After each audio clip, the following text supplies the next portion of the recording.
It's a Mad Master here. I'm doing a video tonight, and this is a little bit of a different type of video. I've done similar videos in the past. If you're a veteran of this channel, you might know about some of my dalliances into these types of subjects. So I have kind of come full circle in many areas of life as of late. I've kind of have this fresh slate that I've been on, this return to whatever you want to call it. It's kind of things have come full circle in many ways for me. And I've kind of, I got a promotion at my job and I'm feeling a lot better physically and mentally and everything, even regardless of what the state of the world is or whatever people want to say. It's kind of ironic sometimes the world it's perceived by a lot of people to be bad, and then I'm like really kicking it, in life. It's kind of an irony. So I wanted to do this video about this technique or exercise that I've done before that I've only done a couple of times, and I feel like right now is really it will be beneficial for me to do it again. And I'm going to talk about this exercise and this method of thinking of things that kind of can reframe your mind if you're really down on yourself. Like, for example, if you feel like you're really not the most attractive person, or you have a lot of self-esteem issues, or you just are in a slump, with the ladies or whatever, or whatever gender or sex that you're into or whatever you are. Of course, this can apply to a lot of different things other than that too, of course.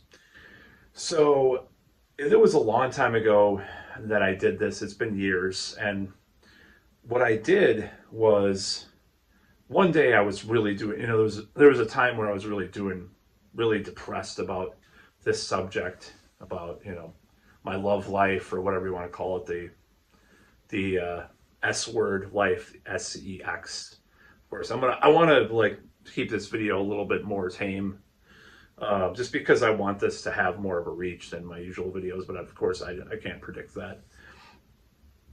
So anyways, I sat down and I'm like, well, what can I do to improve this? I'm going to have to think of situations where I knew that a girl or a woman was attracted to me, and I want to, because I'm feeling so bad about this part of my life, that I want to go back and just see, think about the positive experiences. And it's kind of a reframe kind of situation with this.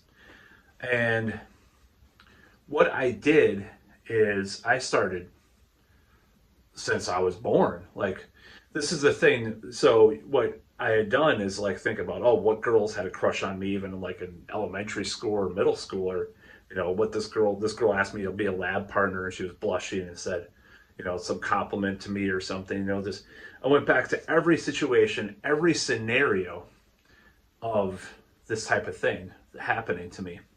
Now, a little bit of caveat, I wouldn't say if Mrs. Pringle, your second grade teacher, smiled at you after you did a presentation or something, that counts as an indication of interest, or whatever, indicator of interest, or on another side, if your cousin or something compliments you in a tuxedo, unless you're or your sister or whatever, unless you're in Alabama, I don't think it really counts. That's just a bad joke about, the cliches and stuff, stereotypes.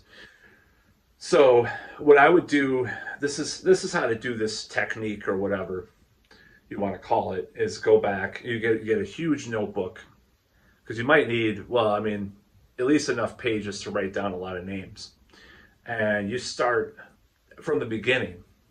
You start writing down every person that has legitimately been interested in you. Like Sally in fifth grade might have wanted to borrow a pencil from you, and then you know, you gave it to her and she smiled and thanked you, but that doesn't mean that she liked you. But if Sally gave you a note and said, you know, you want to go to the dance or whatever, or dance with you at a dance or whatever, you know, that would count. So you write all that stuff down.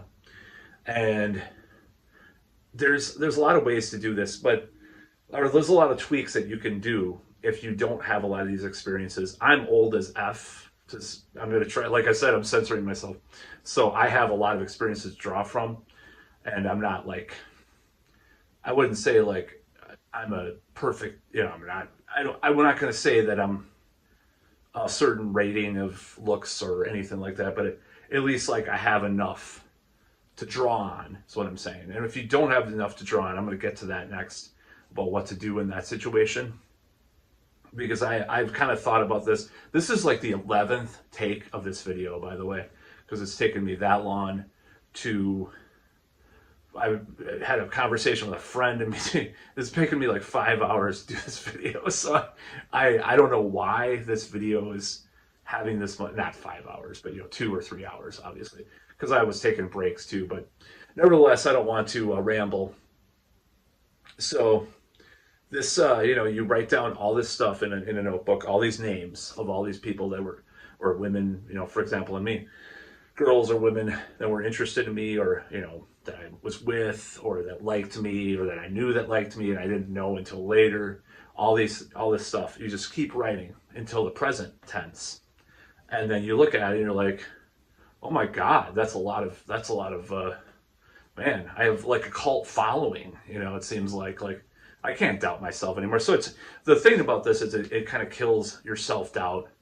You're feeling sorry for yourself, or, you know, your feeling of inadequacy with regards to this. Because like, if you really take a look at this stuff, it's like, it's crazy to think about, oh, all those makeouts and all those dates and all these, you know, whatever, and or relationships or whatever. So if you're feeling bad about it, if you're in a slump, or you just kind of like have a bad like perception of yourself with regards to that, like if you feel ugly or unwanted, doing this exercise can really help. Now, there are people that have more issues than that, or they're young or whatever. So I was trying to think of a situation, or not a situation, a way to do this. So there's two things at play here. So sometimes people that are on like an autistic spectrum sometimes, or they just don't know what hints or clues are when a woman is attracted to them, might get a little confused looking back, like, well, did she like me or something? Did she really like me? You know, and you can look at stuff like that and think, well, you know, I don't know what a indicator of interest is, or I don't know if this girl really liked me. So that's one pitfall about this mental exercise, or, you know, this technique or whatever. And then another pitfall would be if you don't actually have experiences like this that are in the high numbers, which fortunately I do, but nevertheless. And then there's a third thing too I'll talk about, because this is kind of important as well. So the first thing is just think, you know, try to do this the best you can. You try to go back and think about these situations and write them down.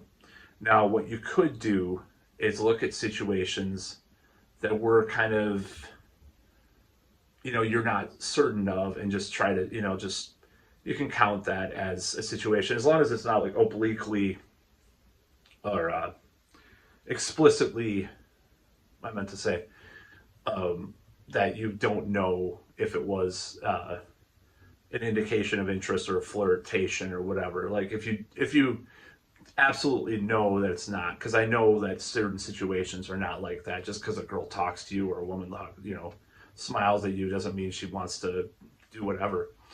But nevertheless, like, you can go back and do this, and like, if you want to do some type of revision type of thing, like this is what Neville Goddard talks about, and look at these situations. You know, especially if you don't have a lot of experiences, and I've thought about this, write down some of the limited experiences you've had, or even if you were at a party and you talked to a woman that you liked, try to write it out like where you would have wanted it to be, where you would have wanted it to end up. And that leads me to the third. So that's kind of like with regards to the Neville Goddard things, like revision, it's called, or timeline therapy is a similar thing. Tad James, neurolinguistic programming. There's a lot of these ideas I would definitely look up and explore with regards to what I'm talking about. The third thing is regret. So that's a problem as well. I don't, with the way that I do this technique, or I've only done it once or twice, and it definitely had an effect on my life that I've done. And by the way, I just wanted to give a little caveat here. I've only done this twice that I can remember. And I think the second time I kind of just stopped in the middle of it. But like, it did have an effect on my life because my brain works that way as far as I don't have that deep sense of regret if I write all this stuff down. Like I could go back and say, well, why didn't I take action there? Blah, blah, blah. But in this context where I am thinking about, am I attractive or not? It's not about, did I mess up in the past or not? But if you do have too many regrets, you can try adding that revision element to it and just kind of sort of pretend that it turned out better than it did. And I know that sounds a little out there, but that's kind of like, I think that's an adaptability of this method that you can do. Or maybe you could do half and half. Like maybe there were situations that were good, and then you don't have enough of these situations that happened, so you can't fill up like more than one page. Now I happen to have enough situations where when I did it, even back in, it was like over a decade ago, I did this exercise, and I just had I kept, there was pages and pages, and I'm not trying to boast like I'm some kind of stud muffin or something, which I'm not, saying that. So I'm not saying that I'm just, I'm not saying that I'm not. I'm just saying, I don't believe myself to be some type of superior male or something. So, but I did have a lot of pages. Because I'm obviously even back then I was, getting up there in numbers, in the age number. But, I've had enough experience. But the thing is, I've had enough experiences where I could draw upon this and write down a lot of names in this type of situation. So I just kept writing, oh, this date, this date, this date, this person, this situation, this bar, whatever, anything like that. So it is a very good technique to remind yourself that you actually have, especially if you have doubts about yourself, but you need to draw upon this kind of strength to do better, especially at the time that, if you're like, this is kind of me, because like I'm kind of coming full circle with a lot of this stuff. I'm kind of coming back to the basics, the beginning, and I'm kind of looking at these things like, okay, well, I'm going to try to start doing this because I've kind of there's a lot of things that have happened to me in my life that I've had to just kind of come back to this thing that I was starting and then I stopped, or just like a lot of projects, a lot of mental habits and stuff that I had started. And if I would have gone straight on with them, I wouldn't be surprised if things would have not been different. And that's not regret, that's just knowledge that that's happened. So you can do this kind of exercise regarding a lot of different stuff too. But it's like you can look at this success, it's kind of reframing your mind. Like, today, like even like last night, I'm like, oh my God, I'm not worth this person. Sometimes I'll have these thoughts about, oh, well, she would never date me. I mean, no, she couldn't possibly be looking at me right now, or, whatever, and just like these types of situations. But I'm just like, and it kind of spirals downwards into like more negative thoughts and like, oh my God, I'm just so worthless. I'm not saying that I necessarily think that a lot, but sometimes you can think that. So doing an exercise like this just kind of clears that. Just it's like a nuclear explosion. Like when I started doing it today, I was just doing some preliminary work on this list, and I was like, man, what in the hell? How could I ever think that I'm completely, unattractive again? Looking at this list, looking at this stuff. So that's what I'm kind of getting at. So this kind of stuff is like it's a mental exercise, or you could throw in some of that new age woo, kind of occultic kind of stuff in it. But I think it's something I'm going to do probably twice a year now, because even if I, God forbid in a way, but getting married one day, I'll probably still do it once or twice a year, just to, in my personal memoirs, not memoirs, but journaling, I'll do it and hide the notebook or whatever from my wife.